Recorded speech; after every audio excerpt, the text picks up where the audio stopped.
Halo semua, terima kasih sudah klik video ini. Dan terima kasih buat kalian sudah support dan subscribe channel ini. Kali ini kita akan mengalur film yang berjudul Shawshank. Film ini menceritakan seorang bankir yang dipenjara karena dituduh telah membunuh istri dan selingkuhannya.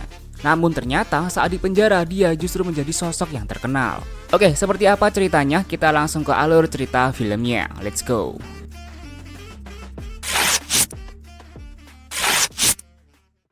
Di awal film kita diperkenalkan seorang pria yang bernama Andy. Andy adalah seorang pegawai bank yang harus menjalankan hukuman karena telah membunuh istri dan selingkuhannya yang seorang pemain golf dalam keadaan mabuk. Sebenarnya pelaku pembunuhan berencana harus dihukum mati, tapi karena negara itu tak mengenal hukuman mati, jadi Andy akan dihukum 2 kali penjara seumur hidup karena telah menghilangkan 2 nyawa. Andy akan dikirim ke penjara yang bernama Shawshank. Cerita beralih ke penjara Shawshank.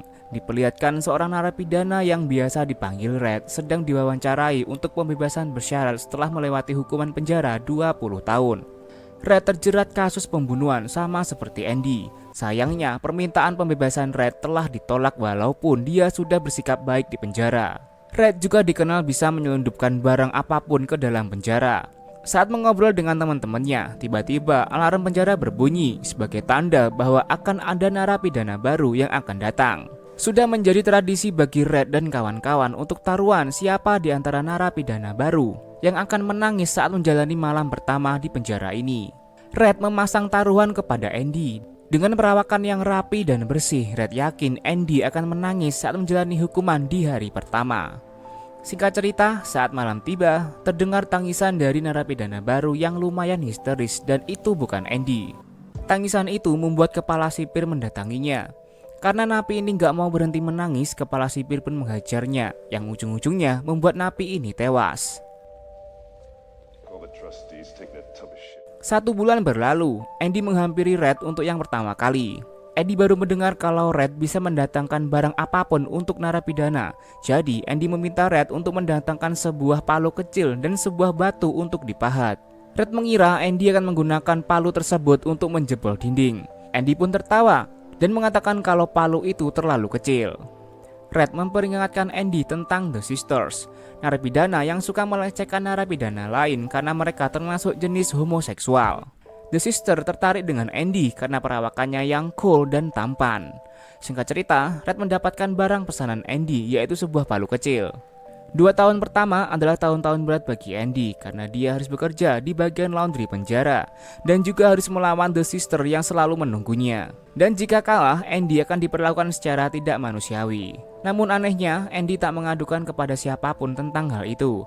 Kemudian di suatu kesempatan, kepala penjara yang bernama Narson mengumumkan kepada para narapidana bahwa pihaknya membuka sukarelawan untuk bekerja memperbaiki atap penjara yang bocor.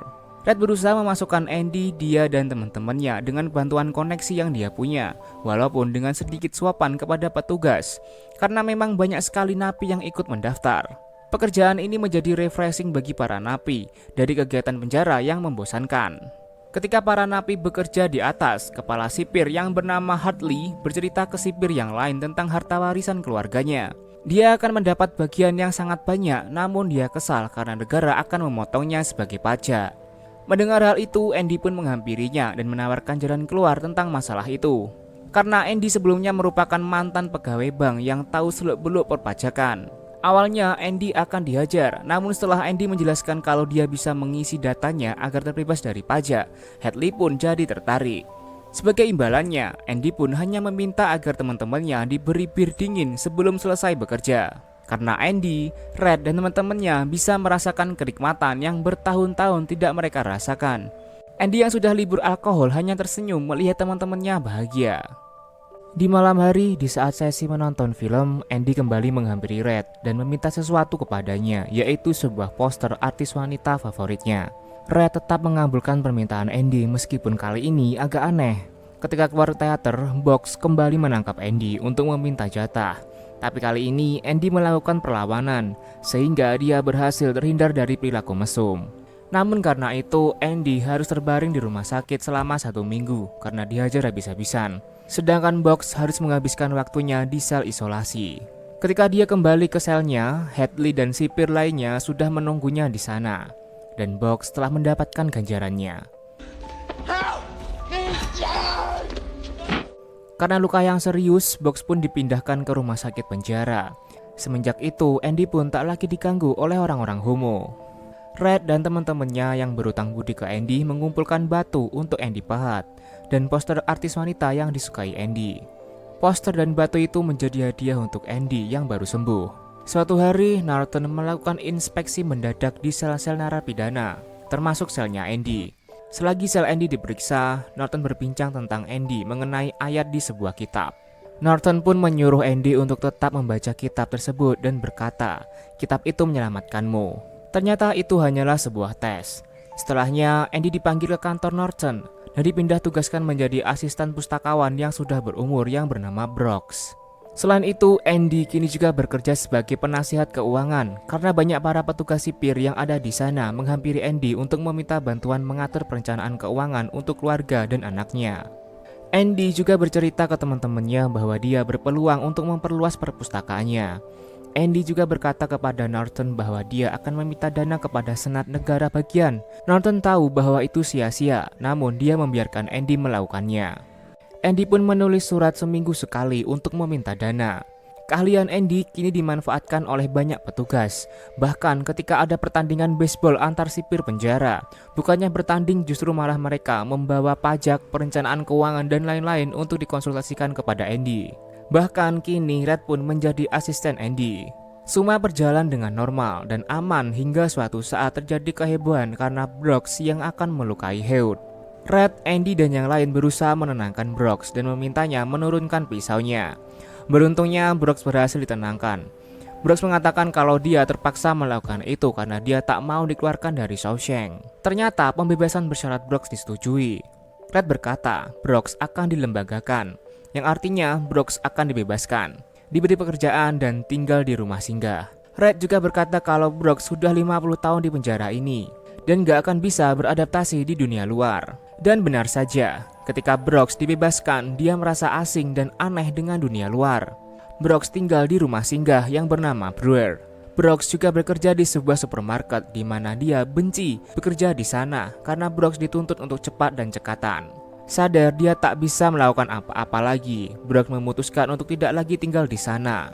Sebelum Brooks pergi, dia mengukir sesuatu di balik kayu dan Brooks pun gantung diri.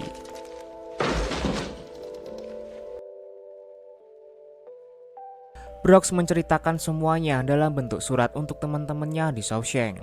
Andy yang konsisten menulis surat untuk Senat selama 6 tahun, kini Andy mendapatkan kiriman buku yang lumayan banyak. Andy juga mendapatkan cek senilai $200 untuk proyek perpustakaannya. Dia juga mendapatkan piringan hitam yang berisi lantunan merdu dari seorang wanita. Ide gila muncul di kepala Andy. Dia mengunci petugas di kamar mandi dan memutarkan piringan hitam tersebut melalui pengeras suara.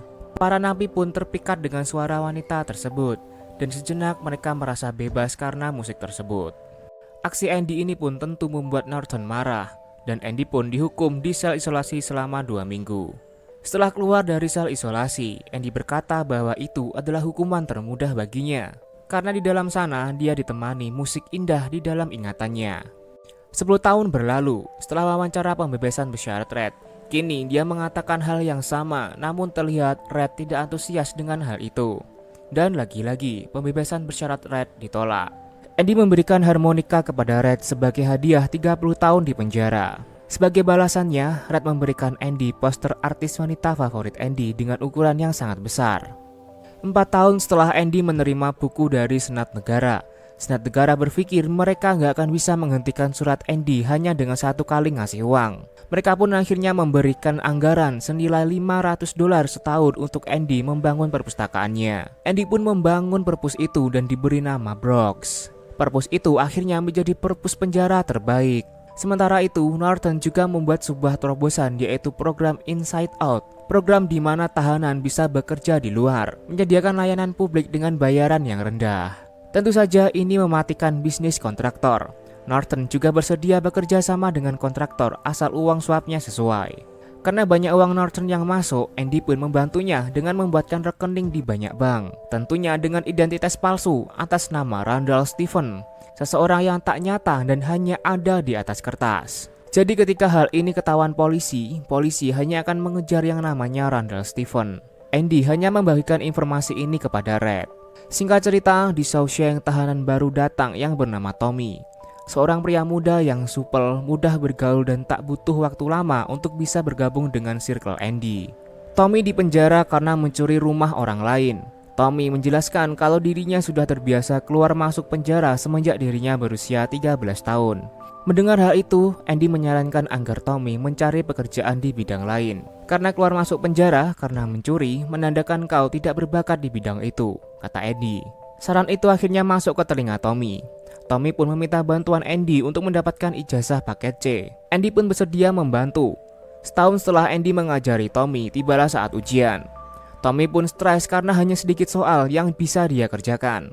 Namun Andy tetap mengirimkan hasil ujian Tommy ke dinas pendidikan. Tommy pun merasa tidak enak karena telah mengecewakan Andy. Tommy pun penasaran akan kasus yang menimpa Andy. Red menceritakan bahwa Andy adalah bankir yang membunuh istri dan selingkuhannya yang seorang atlet golf. Mendengar itu, Tommy pun terkejut karena ketika Tommy dipenjara beberapa tahun yang lalu, dia mempunyai teman pria satu sel yang terkenal sebagai pembunuh sadis. Pria tersebut pernah bercerita bahwa dia pernah membunuh seorang atlet golf bersama kekasihnya yang seorang istri bankir. Pria ini tertawa karena polisi justru malah memenjarakan suami dari wanita tersebut. Mendengar cerita dari Tommy, Andy langsung menemui Norton dan menceritakan informasi yang dia dengar dari Tommy. Andy berharap Norton akan membantunya dengan Tommy sebagai saksi, namun ekspektasi Andy terpatahkan. Norton tak mau membantu Andy, meskipun Andy berjanji tak akan membocorkan pencucian uang yang telah dilakukan Norton selama bertahun-tahun.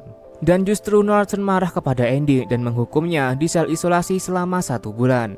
Hukuman ini pun menjadi bahan rasan-rasan di kalangan napi karena nggak ada yang diisolasi selama 1 bulan selain Andy. Mereka juga beranggapan kalau Andy benar-benar tak bersalah dan telah menghabiskan waktu 20 tahun di penjara untuk kejahatan yang tidak sama sekali dia lakukan. Tommy mendapatkan kiriman dari dinas pendidikan dan ternyata dia lulus ujian. Dia pun mendapatkan ijazah paket C-nya. Kabar ini pun disampaikan ke Andy dan Andy tersenyum mendengar kabar itu. Suatu malam, Tommy diajak ketemuan Norton di luar dinding penjara. Norton menanyakan kebenaran cerita yang dia katakan kepada Andy dan mengajak Tommy untuk bersaksi atas nama Andy. Tommy yang berhutang budi kepada Andy pun setuju. Namun sesaat kemudian Tommy ditembak mati oleh Hadley dari menara pengawas. Norton pun mendatangi Andy mengabarkan bahwa Tommy terpaksa ditembak mati karena berusaha kabur dari penjara. Andy pun berkata bahwa dia mau berhenti dan tak mau bekerja lagi. Tapi Norton mengancam Andy akan membakar semua buku di perpustakaan dan membiarkan napi lain memperkosa Andy jika Andy berhenti bekerja untuknya. Andy pun tak punya pilihan lain selain setuju. Ketika keluar, Andy dihampiri oleh Red. Andy berkata bahwa dia sangat mencintai istrinya dan merasa bertanggung jawab atas kematian istrinya meskipun bukan Andy yang membunuhnya. Andy juga berkata jika dia keluar dari Shawshank, dia akan pergi ke sebuah wilayah di Meksiko yang bernama Zihuatanejo.